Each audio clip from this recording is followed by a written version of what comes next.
कहिए कि इस दुनिया में हमारी प्रॉपर्टी के कई सारे उत्तराधिकारी हो सकते हैं, लेकिन हमारे कर्मों के उत्तराधिकारी सिर्फ और सिर्फ हम हैं। नमस्ते दोस्तों, मेरा नाम है आरजे कार्तिक। आपके लिए एक छोटी सी कहानी, एक ऐसे बाबा जी की जो अपने आश्रम से निकले थे शहर में भिक्षा मांगने के लिए कि चलो आज का गुजारा तो हो जाएगा।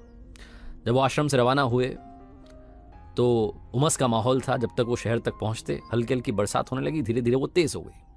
उस तेज बारिश से भी बाबा जी को कोई फर्क नहीं पड़ रहा था। वो भीगते चले जा रहे थे, ऊपर वाले का नाम लेते चले जा रहे थे कि वाह क्या माहौल बना दिया है।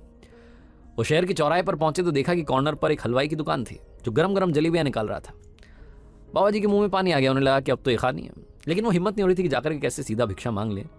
हलवाई ने देखा कि बाबा जी दूर खड़े हैं, भूखे लग रहे हैं, लगता है कि उन्हें काफ़ी देर से उनको कुछ मिला नहीं है। तो उसने आवाज़ देकर के बुलाया कि बाबा जी आइए, नाश्ता कीजिए, प्रसादी पाइए।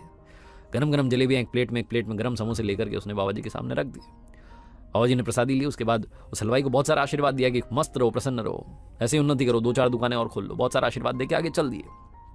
वो होता है ना, बारिश जब ज़्यादा हो जाती है तो गड्ढों में पानी भर जाता है सड़क में। और आपने भी ऐसा किया होगा कि स्कूल से लौटते वक्त आप उस पानी को उछालते हुए, पैर उसमें मारते हुए आए होंगे।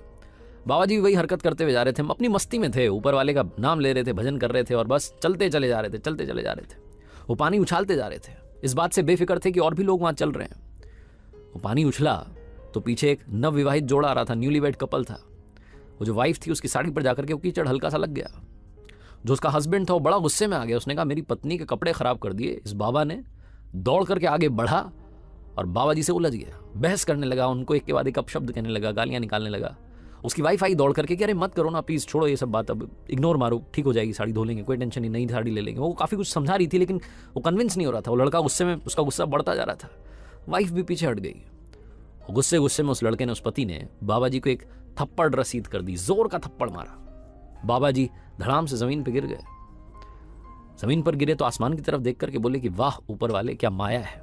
कभी गरम समोसे, कभी गरम जलेबी और कभी गरम गरम थप्पड़। आपकी माया आप ही जाने। ये बोल करके फिर से उठ खड़े हुए और चलने लगे। ये न्यूलीवेड कपल भी आगे आगे जा रहा था अपने घर के लिए। लड़का कहता जा रहा था कैसे लोग हैं ये, वो बड़बड़ाता जा रहा था और स्पीड में अपने घर की तरफ बढ़ गए, पहुंच गए घर पर। ये जो कपल था, पति पत्नी।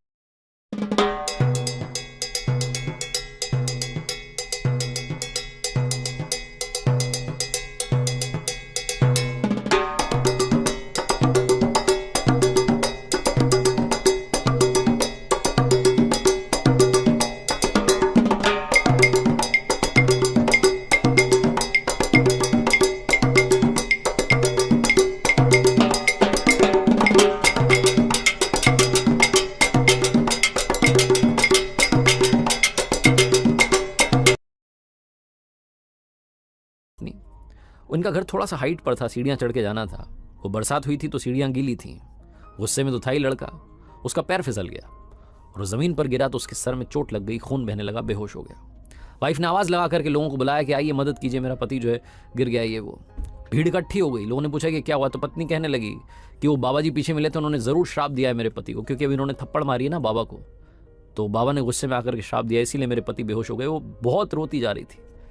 उस भीड़ में कुछ लड़के थे जिनको लगा कि बाबा को सबक सिखाना पड़ेगा। मतलब इतनी हिम्मत कि एक थप्पड़ इस लड़के ने मार दिया तो उसे श्राप दे दिया। वो लड़का गिर गया, बेहोश हो गया, जरूर बाबा ने कोई टोना टोटका किया है। दौड़ करके वो लड़के जो थे, पीछे से बाबा जी आ ही रहे थे, उनको घेर लिया, मारने की तैयारी करने लगे। तभी बाबा जी ने कहा रुको रुको रुको, एक बात बताओ, मार क्यों रहे हो।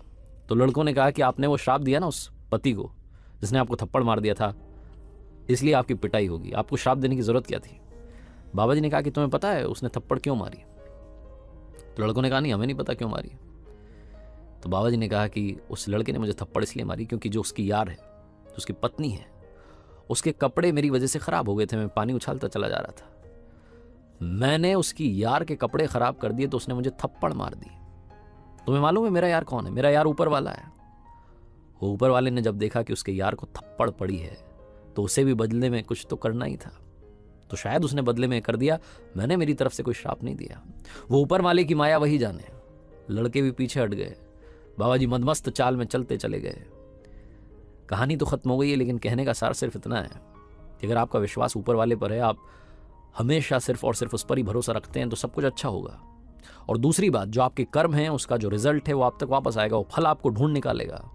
इसीलिए मैंने शुरुआत में कहा कि आपकी प्रॉपर्टी के बहुत सारे उत्तराधिकारी हो सकते हैं, वारिस हो सकते हैं, लेकिन आपके कर्म के सिर्फ और सिर्फ आप वारिस हैं। कुछ उल्टा किया है तो उल्टा भुगतना पड़ेगा। एक बार फिर से आपसे बस ये कहना चाहता हूं, ऊपर वाले के आशीर्वाद के साथ, अपनी फैमिली के प्यार के साथ और अपनी सच्ची मेहनत के साथ कर दिखाओ कुछ ऐसा कि दुनिया करना चाहे आपके जैसा। याद रखिए, हर सोमवार सुबह 9:30 बजे मेरे साथ देखिए एक नई कहानी।